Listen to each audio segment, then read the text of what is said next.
Verses 28 to 31. Christ here gives his disciples another reason why their hearts should not be troubled for his going away, and that is, because his heart was not. And here he tells them what it was that enabled him to endure the cross and despise the shame, that they might look unto him, and run with patience. He comforted himself. That, though he went away, he should come again. You have heard how I have said, and now I say it again, I go away, and come again.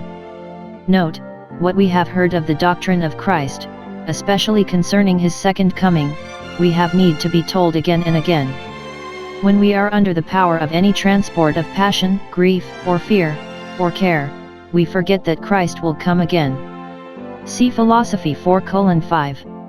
Christ encouraged himself with this, in his sufferings and death, that he should come again, and the same should comfort us in our departure at death. We go away to come again. The leave we take of our friends at that parting is only a good night, not a final farewell. See 1th 4:13-14. 2. That he went to his Father. If you loved me, as by your sorrow you say you do, you would rejoice instead of mourning, because, though I leave you, yet I said, I go unto the Father, not only mine, but yours, which will be my advancement and your advantage, for my Father is greater than I. Observe here, 1. It is matter of joy to Christ's disciples that he is gone to the Father, to take possession for orphans, and make intercession for transgressors. His departure had a bright side as well as a dark side. Therefore he sent this message after his resurrection, ch 20:17, I ascend to my Father and your Father, as most comfortable. 2.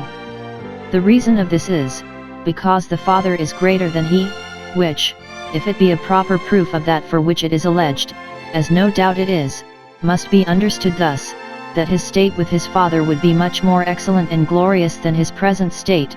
His returning to his Father, so Dr. Hammond, would be the advancing of him to a much higher condition than that which he was now in. Or thus, his going to the Father himself, and bringing all his followers to him there, was the ultimate end of his undertaking, and therefore greater than the means. Thus Christ raises the thoughts and expectations of his disciples to something greater than that in which now they thought all their happiness bound up. The kingdom of the Father, wherein he shall be all in all, will be greater than the mediatorial kingdom. 3. The disciples of Christ should show that they love him by their rejoicing in the glories of his exaltation, rather than by lamenting the sorrows of his humiliation, and rejoicing that he is gone to his Father, where he would be, and where we shall be shortly with him. Many that love Christ, let their love run out in a wrong channel. They think if they love him they must be continually in pain because of him, whereas those that love him should dwell at ease in him, should rejoice in Christ Jesus. 3. That his going away, compared with the prophecies which went before of it, would be a means of confirming the faith of his disciples. v29 I have told you before it come to pass that I must die and rise again, and ascend to the Father, and send the Comforter, that, when it is come to pass, you might believe. See this reason, ch 13:19, 16:4. Christ told his disciples of his death, though he knew it would both puzzle them and grieve them, because it would afterwards redound to the confirmation of their faith in two things. 1. That he who foretold these things had a divine prescience, and knew beforehand what day would bring forth. When St. Paul was going to Jerusalem, he knew not the things that did abide him there, but Christ did. 2. That the things foretold were according to the divine purpose and designation, not sudden resolves, but the counterparts of an eternal counsel. Let them therefore not be troubled at that which would be for the confirmation of their faith, and so would redound to their real benefit, for the trial of our faith is very precious, though it cost us present heaviness, through manifold temptations. 1 Pt 1:6. 4. That he was sure of a victory over Satan, with whom he knew he was to have a struggle in his departure. v30 Henceforth I will not talk much with you, having not much to say, but what may be adjourned to the pouring out of the Spirit. He had a great deal of good talk with them after this, ch 15 and 16, but, in comparison with what he had said, it was not much. His time was now short, and he therefore spoke largely to them now, because the opportunity would soon be over. Note, we should always endeavor to talk to the purpose, because perhaps we may not have time to talk much. We know not how soon our breath may be stopped, and therefore should be always breathing something that is good. When we come to be sick and die, perhaps we may not be capable of talking much to those about us, and therefore what good counsel we have to give them, let us give it while we are in health. One reason why he would not talk much with them was because he had now other work to apply himself to. The prince of this world comes. He called the devil the prince of this world, ch. 12:31. The disciples dreamed of their master being the prince of this world, and they worldly princes under him. But Christ tells them that the prince of this world was his enemy, and so were the princes of this world, that were actuated and ruled by him. 1 Cor 2:8. But he has nothing in me. Observe here, 1.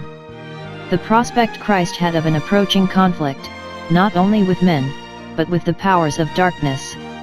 The devil had set upon him with his temptations, Mt4, had offered him the kingdoms of this world, if he would hold them as tributary to him, with an eye to which Christ calls him, in disdain, the prince of this world.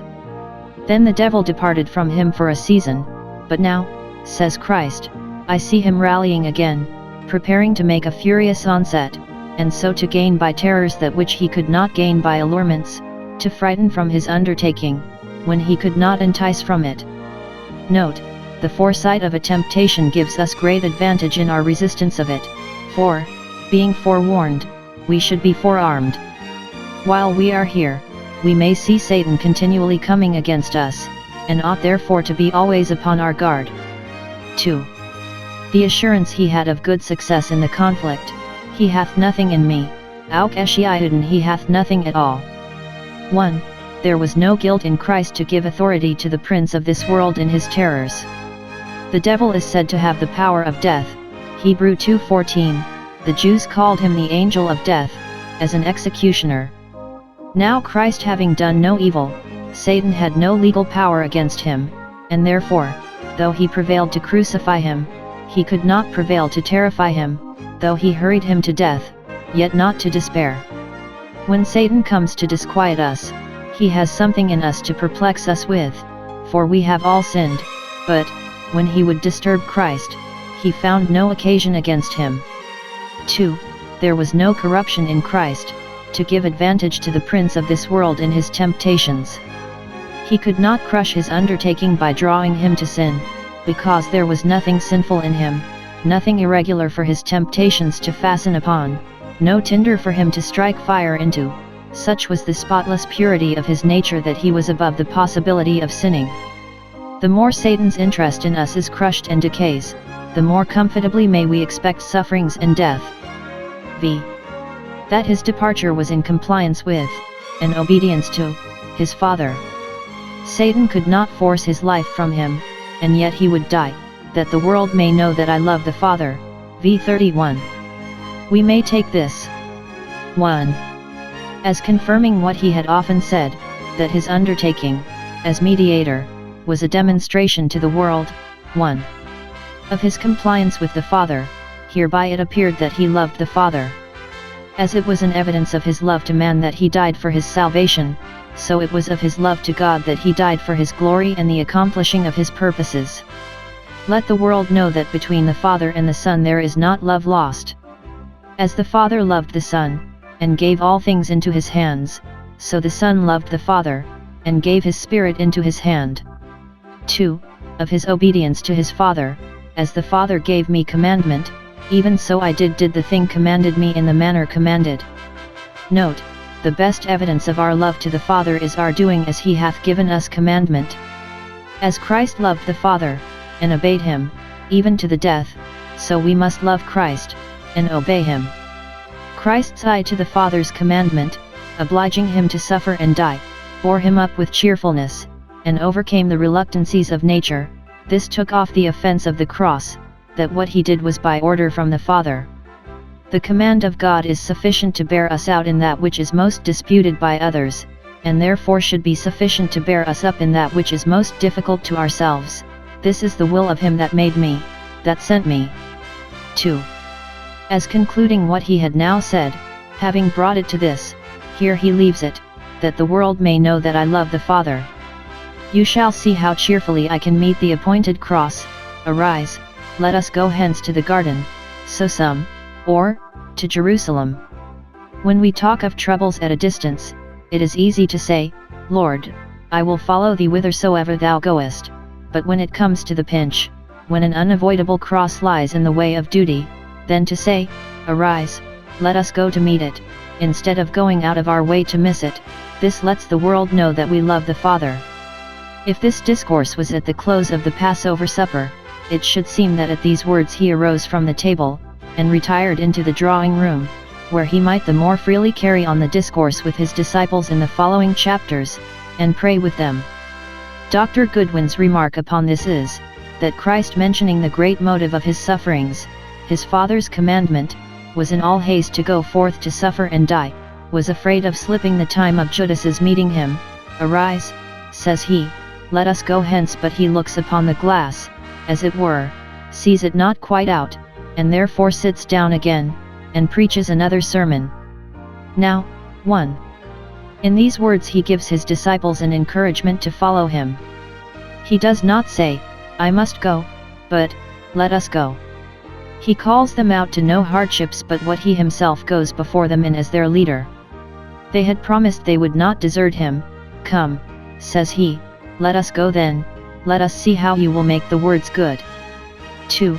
He gives them an example, teaching them at all times, especially in suffering times, to sit loose to all things here below, and often to think and speak of leaving them. Though we sit easy, and in the midst of the delights of an agreeable conversation, yet we must not think of being here always. Arise, let us go hence. If it was at the close of the Paschal and Eucharistical supper, it teaches us that the solemnities of our communion with God are not to be constant in this world. When we sit down under Christ's shadow with delight, and say, it is good to be here, yet we must think of rising and going hence, going down from the mount.